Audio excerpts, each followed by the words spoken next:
ڈالنا پسند نہیں کرتا، نہیں چاہتا کہ وہ مصیبتیں اٹھائے، اور ہر انسان اپنے لیے راحت کی راہیں تلاش کرتا ہے، وہ اپنے لیے عافیت کا متلاشی ہوتا ہے، کوئی اپنے لیے برائی نہیں چاہتا، لیکن اس میں صرف انسان کی اپنی سوچ کافی نہیں ہوتی، انسان کے اپنے طور طریقے کافی نہیں ہوتے۔ اگر اچھائی چاہیے، نیکی چاہیے، آرام و سکون چاہیے، سکون کی زندگی، مطمئن زندگی چاہیے ہو تو قرآن و سنت ہی کو فالو کرنا ضروری ہے، انہی کی پیروی سے یہ دونوں جہاں کی نعمتیں حاصل ہو جاتی ہیں۔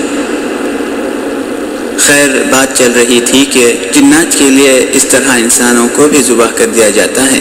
دراصل جب جنات کو ان کی شرطوں کے مطابق خوش کر دیا جاتا ہے تو وہ بنی آدم کے کام کر دیتے ہیں۔ اگر کسی جگہ ان کا قبضہ ہوتا ہے تو وہاں سے ہٹ جاتے ہیں، اگر کسی کو بیمار کرنا مقصود ہوتا ہے تو اس پر جا کر سوار ہو جاتے ہیں، اگر کسی دو کے بیچ پھوٹ ڈالنا مقصود ہوتا ہے تو جا کر ان کے بیچ لڑائی جھگڑے شروع کر دیتے ہیں، نا اتفاقیاں پیدا کر دیتے ہیں جس سے وہ آپس میں ایک دوسرے سے دور ہو جاتے ہیں، نفرت زدہ کر دیتے ہیں ایک دوسرے کو ایک دوسرے سے،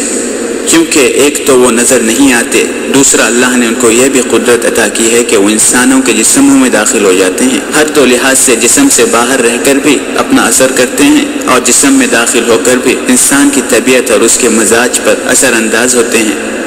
تو ان کی شرطوں کو پورا کر دینے سے وہ خوش ہو جاتے ہیں اور بنی آدم کا کام کر دیتے ہیں، اور یہ سب کچھ حرام ہے، اس لیے کہ ان کی شرطیں اکثر ناجائز ہوتی ہیں، اکثر ان کی شرطوں میں شرک بھرا ہوتا ہے، گناہ کی شرطیں ہوتی ہیں، اور نہ کرو تو وہ خدمت بھی نہیں کرتے، اس لیے یہ گناہ ہے، یہ حرام ہے۔ اور جب شرک آ جاتا ہے تو لازمی بات ہے کہ وہ اکبر الکبائر میں مبتلا ہو گیا، اور یہ ساری باتیں ایام جاہلیت